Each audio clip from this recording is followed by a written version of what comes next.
Hello mga mare, kumusta na kayo? Ngayon nga ay gagawa tayo ng malaking notebook at ipapakita ko sa inyo kung paano ko ito ginawa. So una po ay nag-edit po tayo sa Canva, then ito print ko na po dyan yung front cover. Next naman yung mga pages ng notebook.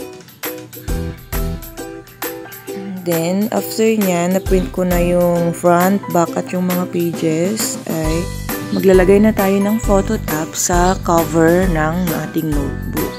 Photo top or cold laminating film. So, ilalagay natin yan para makintab tignan at protection na rin. So, ayan, nag-struggle ako sa paglalagay yan kasi first time ko po na maglagay ng photo top. At pagkatapos ko po niyan is, ipapadaan ko po siya sa cold laminate lang.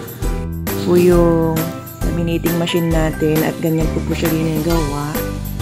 Parang naglagay lang tayo ng tempered glass sa cellphone para maprotektahan kasi yung cover.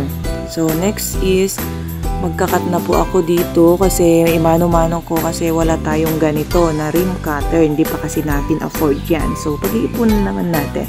So maganda kasi yan kasi pwede niyang i-cut up to 50 pages or 80 pages na minsanan. So ang kinagandahan niyan is pantay-pantay po yung pagkakat natin at mas mabilis na rin.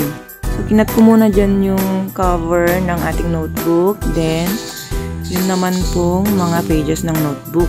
Unti-unti ko po dyan at minano-mano natin. So, bali, nag-cut lang ako dyan para magpantay sila.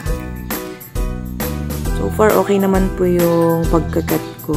At yun nga, natagalan lang tayo sa pagkakat. Siyempre, mano-mano po. Then, next po ay bubutasan ko na po yan. So, bali, hindi ko na po naipakita sa inyo kung paano ko siya linak. Hindi ko na pala na video. Hindi naka-play yung video. Kaya, yan na lang muna.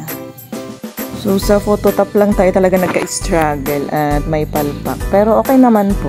So, ito na po yung finished product natin. Ay, mayroon ng notebook yung aking anak. Bali, mas malaki po yan compared po sa nabibili natin sa labas. Ito pong ginawa ko ay yung lapad niya is sa A4 size bond paper at yung haba niya is kasing haba po ng short bond paper. So, personalized po yan. So, sa mga gusto pong mag-order, PM nyo lang po ako. Thank you so much po sa panonood. Follow nyo rin po ako. Salamat. God bless everyone!